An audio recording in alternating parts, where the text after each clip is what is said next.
Hi there and welcome to The Daily Gardener, and thank you for listening. I'm your host, Jennifer Ebling, and today is March 17th. I have to wish my honey a happy birthday, and I just want to say, can you believe that we are just 3 days away from the first day of spring? And it is such a delight to hit this major milestone. And I hope that wherever you are, that your weather is cooperating with you.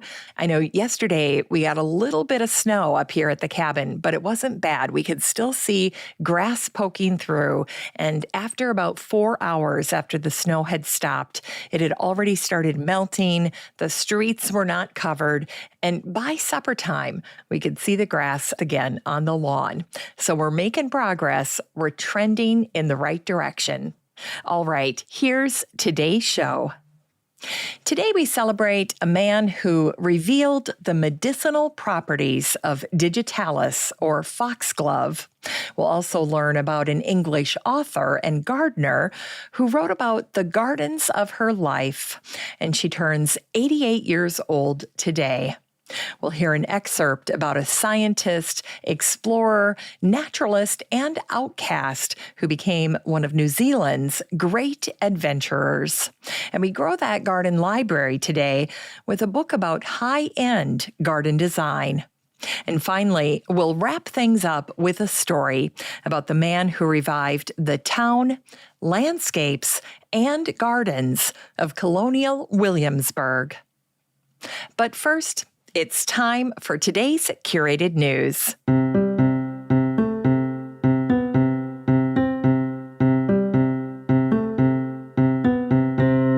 Today's curated news comes to us from House and Garden, and the title of this article is How to Decorate for Spring. And they say, spring is here, which means it's time to open the windows, let the sunshine in, and think about decorating schemes to maximize light and color.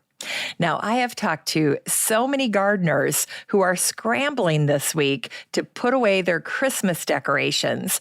And you know, the house can look a little drab after you put away your Christmas decorations. And so decorating for spring is a wonderful pick-me-up. Now, this Friday in the newsletter, I'm actually sharing how I redecorated my front porch for spring.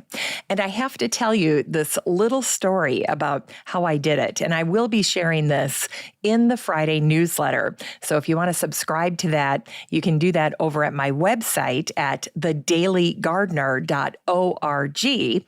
But in the meantime, let me give you a little bit of a Cliff Notes, a little behind the scenes here, so that if you do see those pictures, you'll be able to better relate to what I'm about to tell you. Anyway, as you might know from last week's newsletter, I deconstructed all of my outdoor containers that were filled with beautiful holiday greens. It was definitely time to get that all cleaned up. Now, I took the live stems that I used in all of my containers, and I kept those, and I put those in a spot in my garden where they will be used as mulch later on this spring.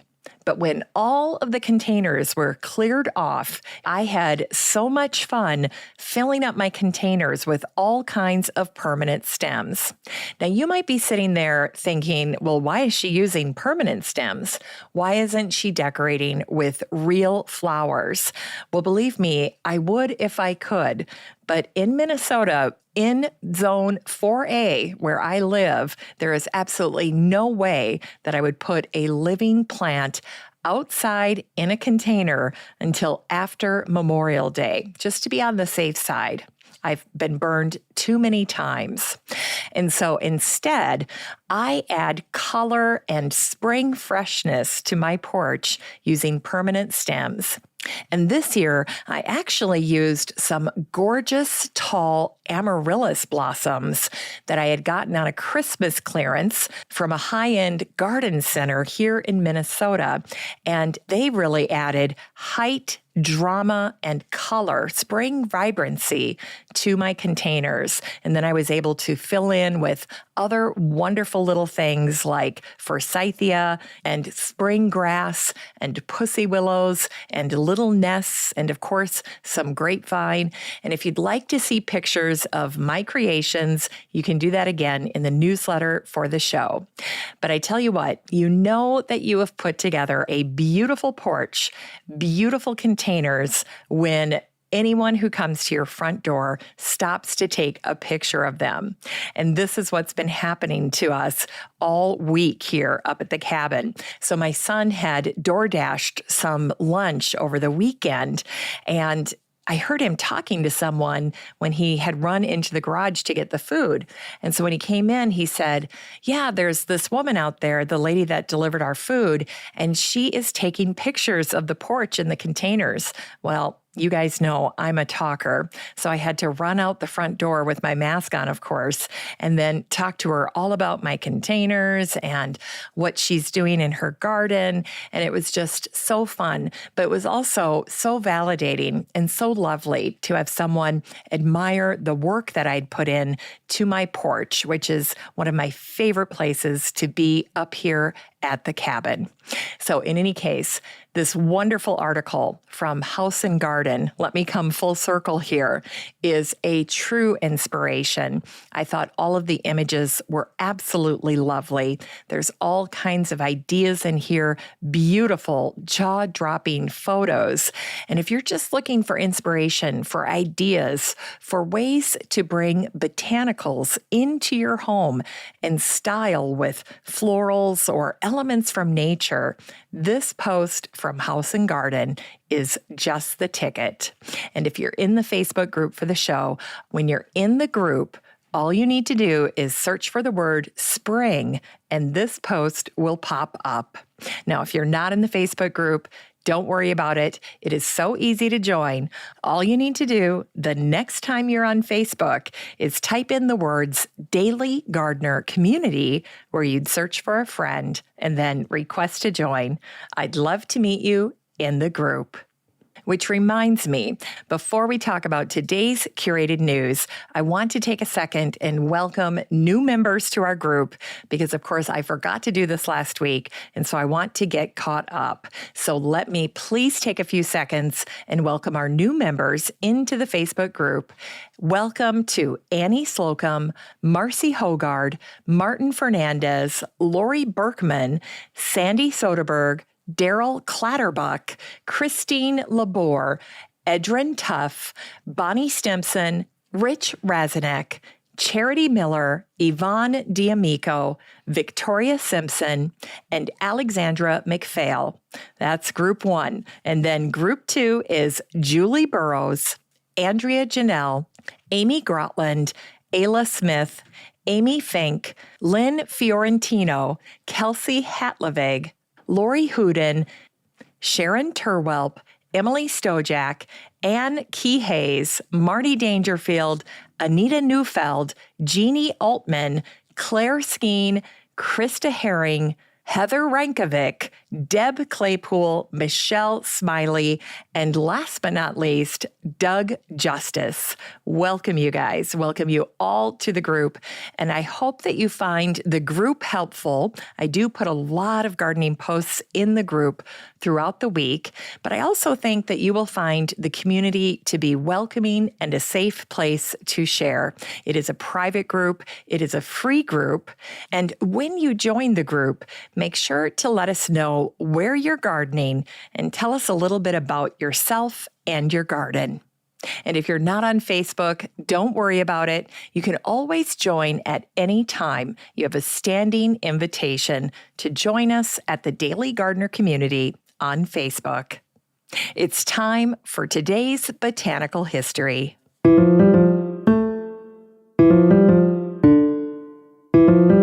Here's today's Botanical History for March 17th.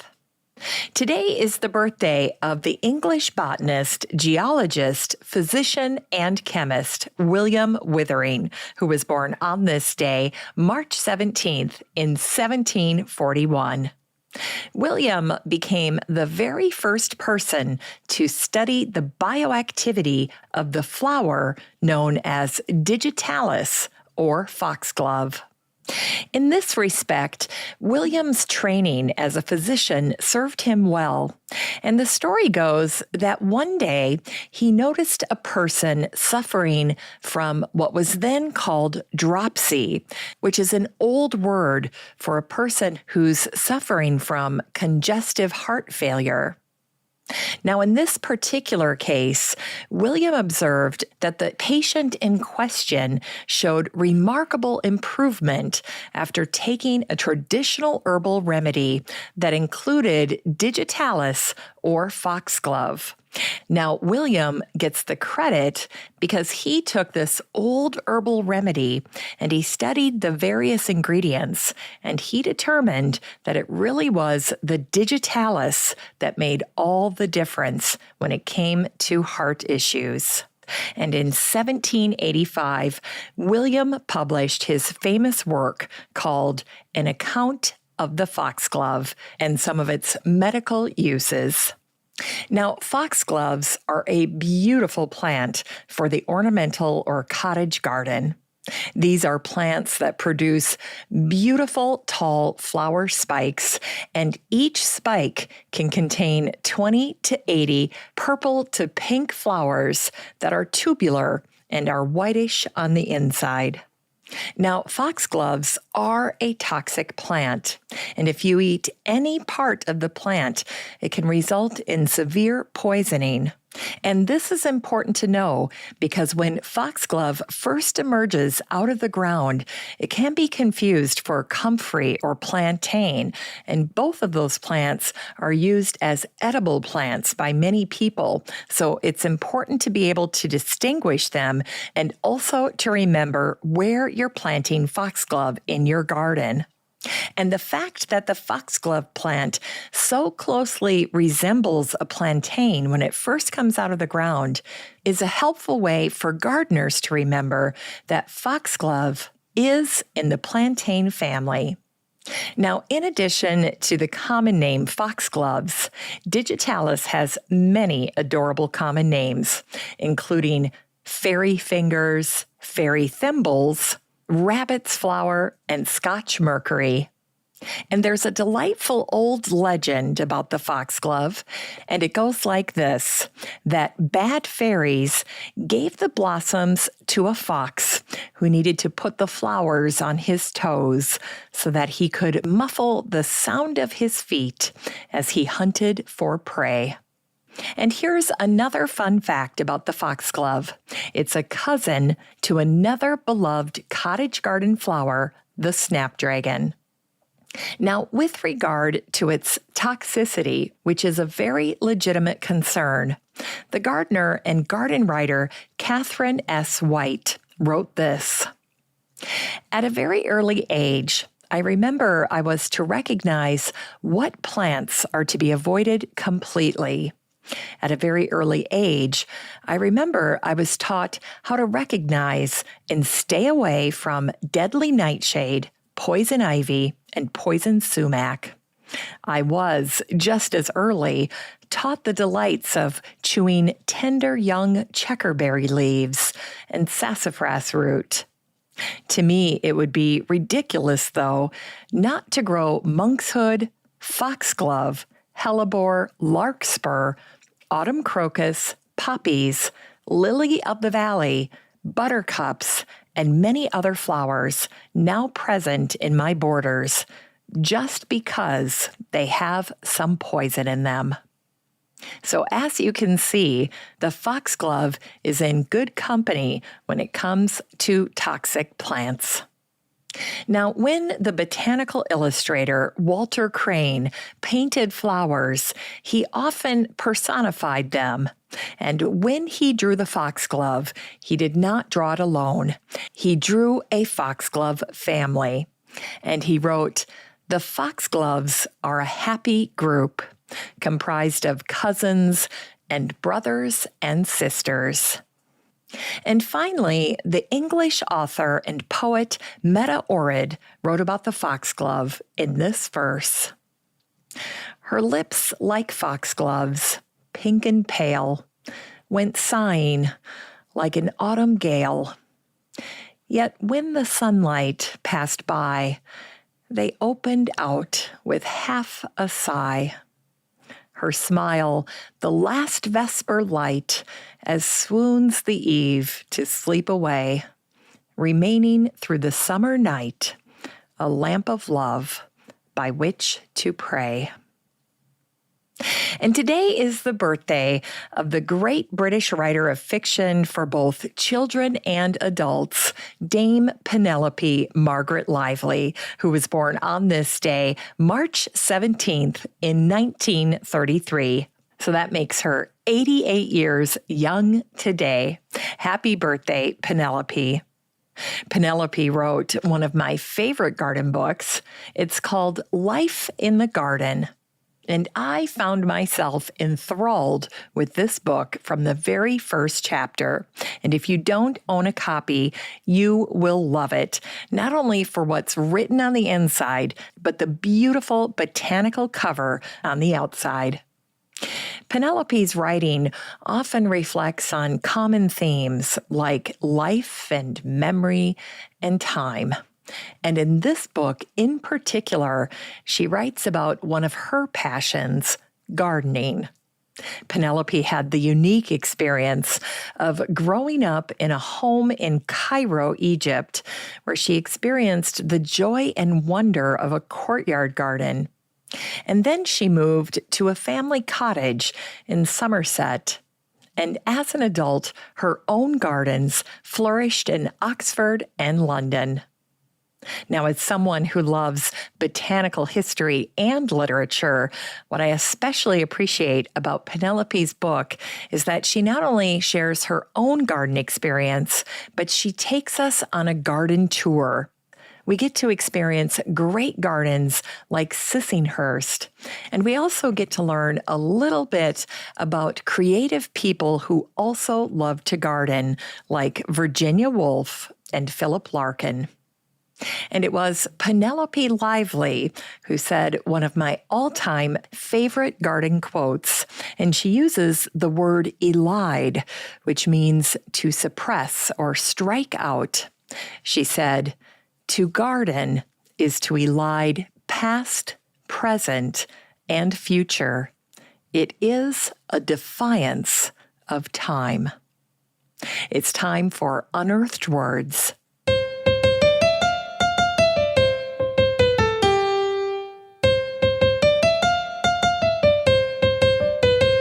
Today's Unearthed Words come to us from Tom Conroy from his book, The Naturalist, which is a fascinating novel that's based on the real life of Dr. Ernst Dieffenbach.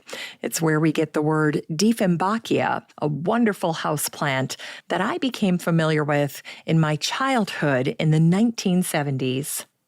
In any case, Dr. Dieffenbach was not only a scientist and an explorer, but a revolutionary and an outcast.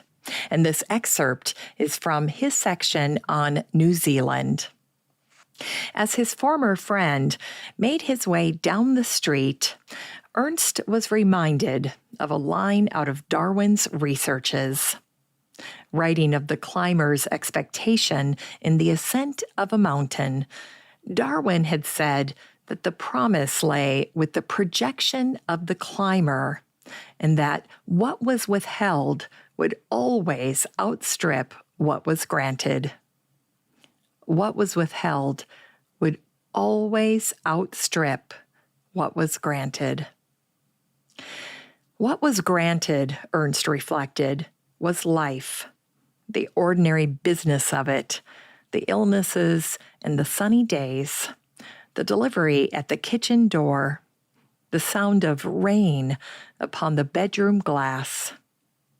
What was withheld was the sense behind the living, the dream that never ceased, and of course, the end of the arrow's flight. And watching Klaus make his way along the footpath, Ernst saw what a blessing this withholding was, too. For who would continue with the project of living if they could see straight to its end?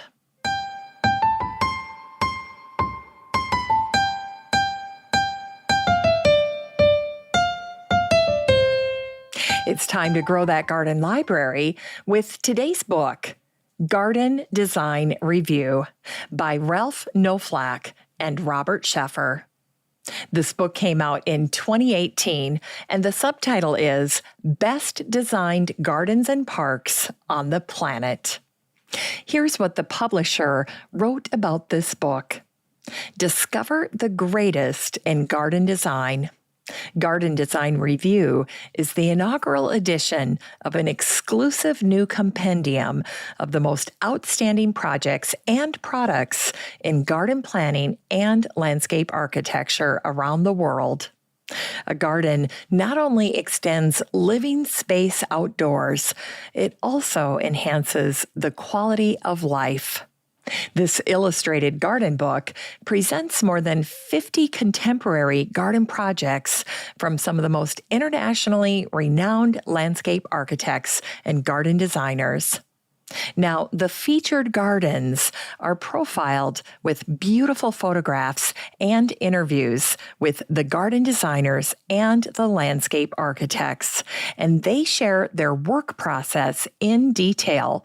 They include the concept for the property, the materials that they used, and their plant choices. So this book makes for a wonderful behind-the-scenes tutorial. This book is 256 pages of an indispensable garden guide for professional garden designers and landscape architects, as well as home gardeners looking for luxury inspiration. You can get a copy of Garden Design Review and support the show using the Amazon link in today's show notes for around $62.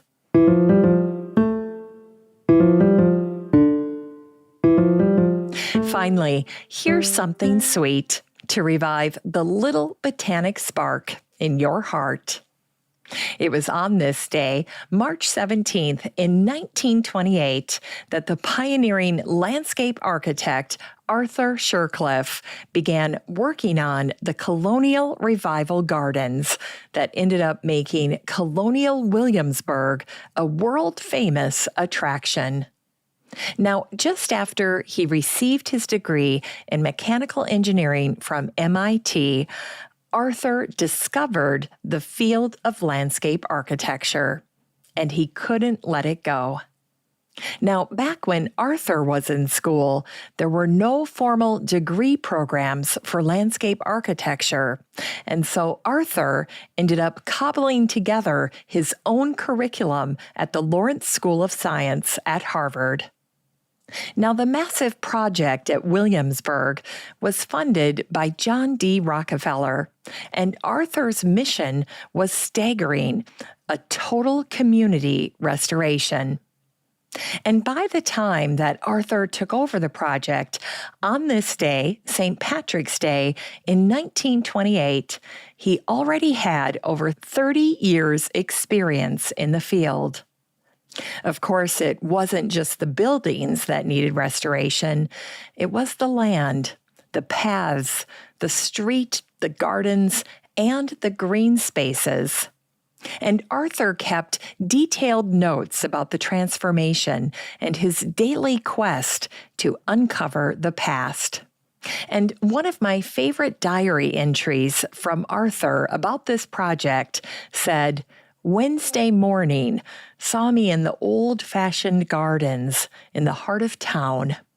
These old places, now gone to decay, are filled with a kind of golden glory, which is lacking in the new gardens.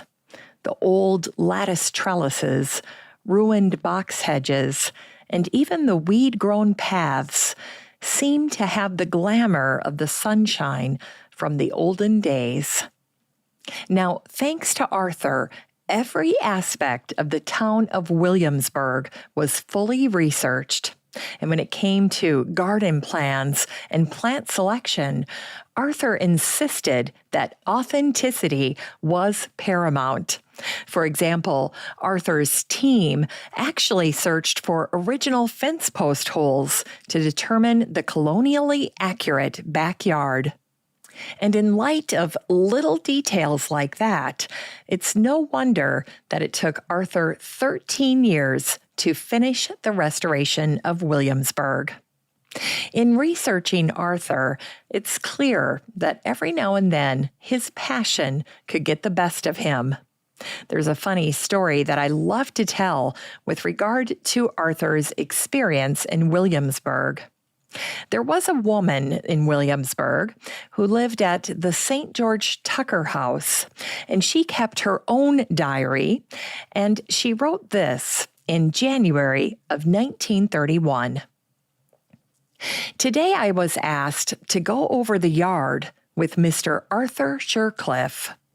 I found him a very alarming person.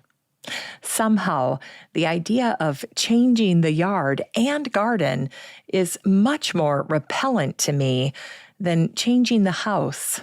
And this is such a terribly enthusiastic man. And when Arthur returned in May, she wrote, "He came down like a wolf on the fold again today.